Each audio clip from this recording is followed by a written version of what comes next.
സുഹൈല, ഈ അന്വേഷണവുമായി ബന്ധപ്പെട്ട് ശാസ്ത്രീയ തെളിവ് സമാഹരണമാണ് അടുത്ത ഘട്ടം. അതിലേക്ക് SIT കടക്കുന്നു എന്നാണ് റിമാൻഡ് റിപ്പോർട്ട് വായിക്കുമ്പോൾ നമുക്ക് മനസ്സിലാവുന്നത്. നേരത്തെ ഷിജോ സൂചിപ്പിച്ചതുപോലെ തന്നെ 6 മണിക്കൂർ എന്നുള്ളത് ഈ കേസിലെ ഏറ്റവും നിർണായകമായ ഒരു ചോദ്യം ചെയ്യലായിരുന്നു ഇന്ന് രാവിലെ നടന്നത് ജി പൂങ്കുഴലിയുടെ നേതൃത്വത്തിൽ. അതിന്റെ ഒരു അനന്തര ഫലമാണ് ഈ റിപ്പോർട്ട്. റിപ്പോർട്ടിൽ നമുക്ക് കാണാൻ സാധിക്കും എന്തെല്ലാം കാര്യങ്ങൾ ഇതിനോടകം തന്നെ SIT കണ്ടെത്തിയിട്ടുണ്ടെന്ന്. രാഹുൽ ഒരു ഹാബിറ്റൽ ഒഫൻഡറാണ് എന്ന് സ്ഥിരീകരിക്കുന്നതിന് വേണ്ടിയിട്ടുള്ള തെളിവുകളൊക്കെ തന്നെ ഇതിനോടകം തന്നെ കോടതിയിൽ സമർപ്പിച്ചിട്ടുണ്ട്. ഒപ്പം ഈ 376 പ്രകാരമാണ് കേസെടുത്തിരിക്കുന്നത് ബലാത്സംഗം. അതുകൊണ്ടാണ് DNA സാമ്പിൾ പരിശോധനയ്ക്ക് എടുത്തിട്ടുള്ളത് എന്നാണ് അന്വേഷണ സംഘത്തിൽ നിന്ന് ലഭ്യമാകുന്ന വിവരം.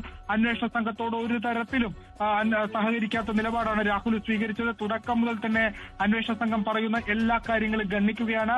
ഇന്ന് രാവിലെ നമ്മൾ കൊടുത്ത വാർത്തയാണ് രാഹുൽ പറഞ്ഞൊരു പ്രധാനപ്പെട്ട കാര്യം. ഉഭയകക്ഷി സമ്മതപ്രകാരമുള്ള ലൈംഗിക ബന്ധമാണ് ഞങ്ങൾ തമ്മിൽ നടന്നത്. പക്ഷെ അങ്ങനെയല്ല, അതിക്രൂരമായ അതിബ്രൂട്ടലായ ലൈംഗിക ബന്ധം, അല്ലെങ്കിൽ അത്തരത്തിൽ നിർബന്ധിച്ച് അവരെ മർദ്ദിച്ച്. എന്തായാലും ചോദ്യം ചെയ്യൽ കഴിഞ്ഞ് ചിരിച്ചു വന്ന രാഹുൽ മാങ്കൂട്ടത്തിൽ ആ കോൺഫിഡൻസ് ഇപ്പോൾ ഇല്ല.